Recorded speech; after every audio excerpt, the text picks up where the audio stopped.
Chapitre 48.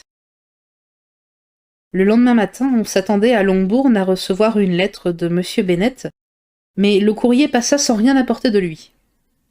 M. Bennet était connu pour être, en temps ordinaire, un correspondant plein de négligence. Tout de même, en des circonstances pareilles, les siens attendaient de lui un effort.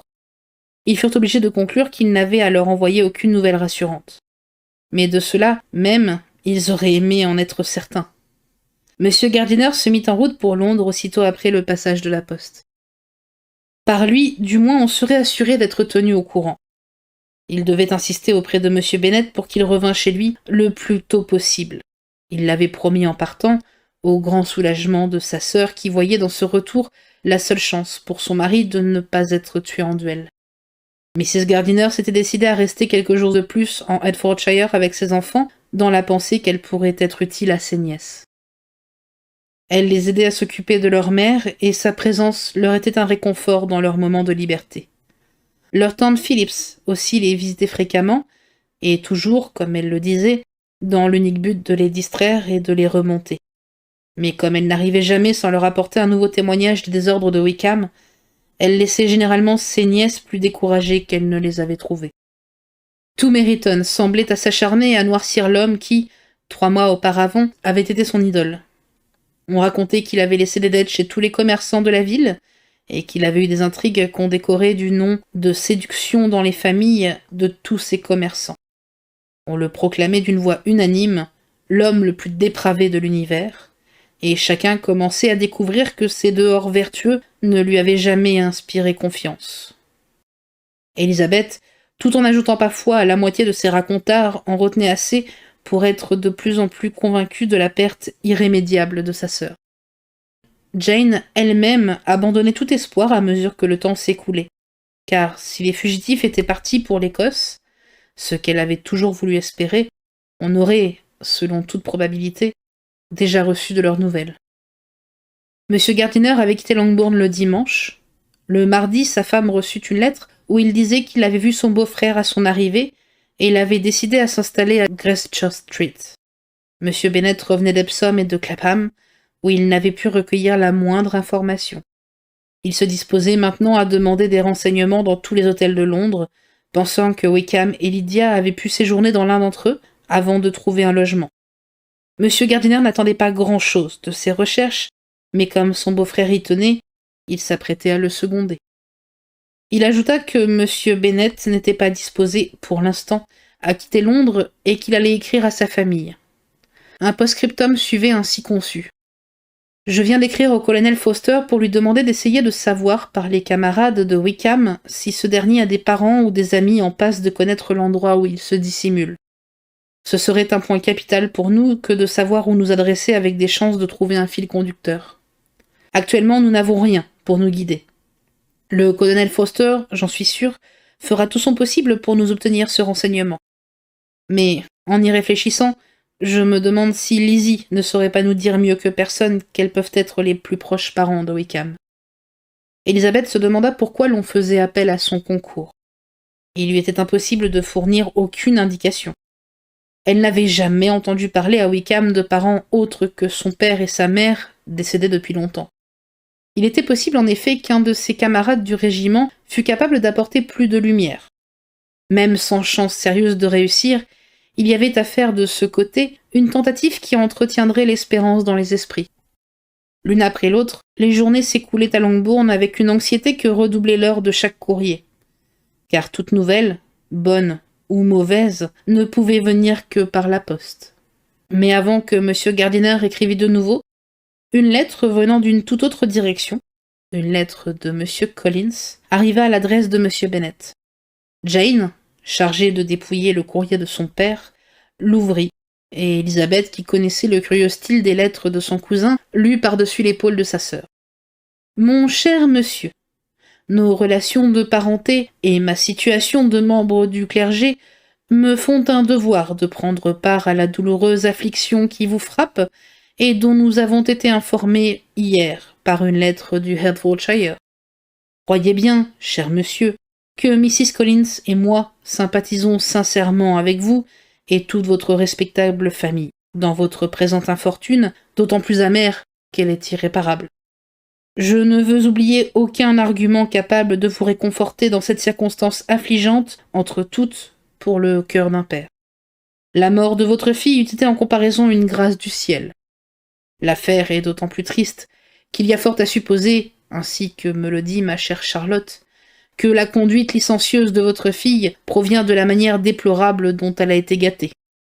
Cependant, pour votre consolation et celle de Mrs. Bennet, j'incline à penser que sa nature était foncièrement mauvaise, sans quoi elle n'aurait pas commis une telle énormité à un âge aussi tendre.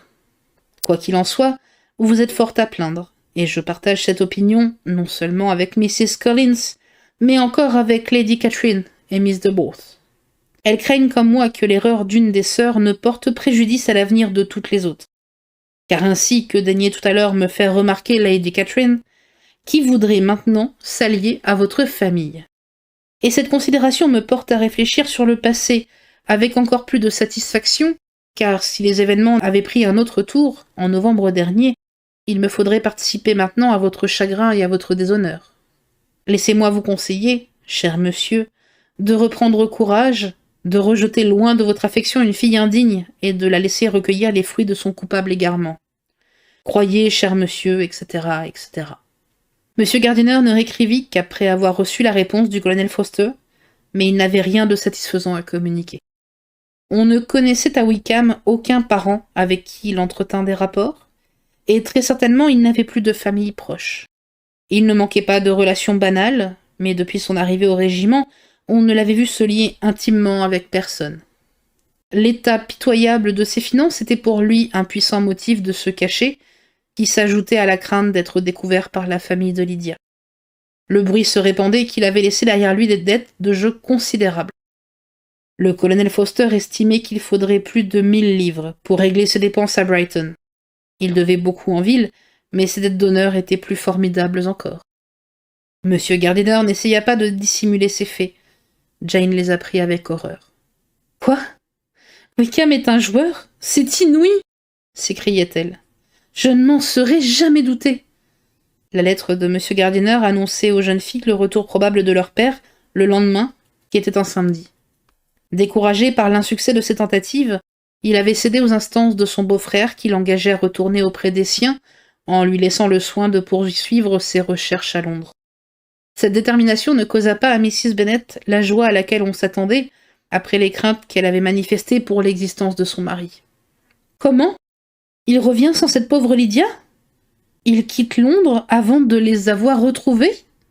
Qui donc, s'il s'en va, se battra avec Wickham pour l'obliger à épouser Lydia ?» Comme Mrs. Gardiner désirait retourner chez elle, il fut convenu qu'elle partirait avec ses enfants le jour du retour de M. Bennet. La voiture les transporta donc jusqu'au premier relais et revint à Longbourn avec son maître. Mrs. Gardiner repartait non moins intriguée au sujet d'Elizabeth et de son amie de Pemberley qu'elle l'avait été en quittant le Derbyshire. Le nom de Darcy n'était plus jamais venu spontanément aux lèvres de sa nièce, et le demi-espoir qu'elle-même avait formé de voir arriver une lettre de lui s'était évanoui. Depuis son retour, Elizabeth n'avait rien reçu qui parût venir de Pemberley. En vérité, on ne pouvait faire aucune conjecture d'après l'humeur d'Elizabeth, son abattement s'expliquant assez par les tristesses de la situation présente. Cependant, celle-ci voyait assez clair en elle-même pour sentir que, si elle n'avait pas connu Darcy, elle aurait supporté la crainte du déshonneur de Lydia avec un peu moins d'amertume, et qu'une nuit d'insomnie sur 2 lui aurait été épargnée. Lorsque M. Bennet arriva chez lui, il paraissait avoir repris son flegme et sa philosophie habituelle. Aussi peu communicatif que de coutume, il ne fit aucune allusion à l'événement qui avait motivé son départ, et ses filles n'eurent pas le courage de lui en parler elles-mêmes. C'est seulement l'après-midi, lorsqu'il les rejoignit pour le thé, qu'Elisabeth osa aborder le sujet. Mais lorsqu'elle lui eut exprimé brièvement son regret de tout ce qu'il avait dû supporter, il répliqua. « Ne parlez pas de cela. Comme je suis responsable de ce qui s'est passé, il est bien juste que j'en souffre. »« Ne soyez pas trop sévère pour vous-même, » protesta Elisabeth.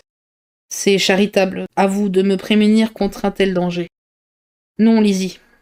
Laissez-moi sentir au moins une fois dans mon existence combien j'ai été répréhensible.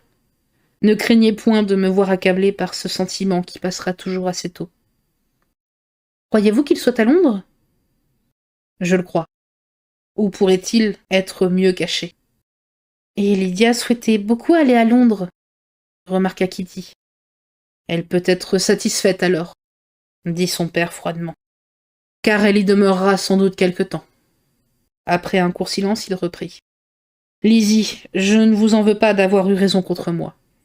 L'avis que vous m'avez donné au mois de mai, et qui se trouve justifié par les événements, dénote un esprit clairvoyant. Ils furent interrompus par Jane, qui venait chercher le thé de sa mère. Quelle aimable mise en scène et que cela donne d'élégance au malheur, s'écria M. Bennet. J'ai bonne envie, moi aussi, de m'enfermer dans ma bibliothèque en bonnet de nuit et en robe de chambre, et de donner tout l'embarras possible à mon entourage. Mais peut-être puis-je attendre pour cela que Kitty se fasse enlever à son tour. Mais je n'ai pas l'intention de me faire enlever, papa, répliqua Kitty d'un ton vexé. Et si jamais je vais à Brighton, je m'y conduirai beaucoup mieux que Lydia. Vous, aller à Brighton? Mais je ne voudrais pas vous voir aller même à Eastbourne pour un empire. Non, Kitty, j'ai appris enfin la prudence, et vous en sentirez les effets. Aucun officier désormais ne sera admis à franchir le seuil de ma maison, ni même à passer par le village. Les bals seront absolument interdits, à moins que vous n'y dansiez qu'avec vos sœurs et que vous ne sortiez des limites du parc que lorsque vous aurez prouvé que vous pouvez consacrer 10 minutes par jour à une occupation raisonnable. Kitty, qui prenait toutes ces menaces à la lettre, fondit en larmes. Allons, allons, ne pleurez pas, lui dit son père. Si vous êtes sage, d'ici une dizaine d'années, je vous promets de vous mener à une revue.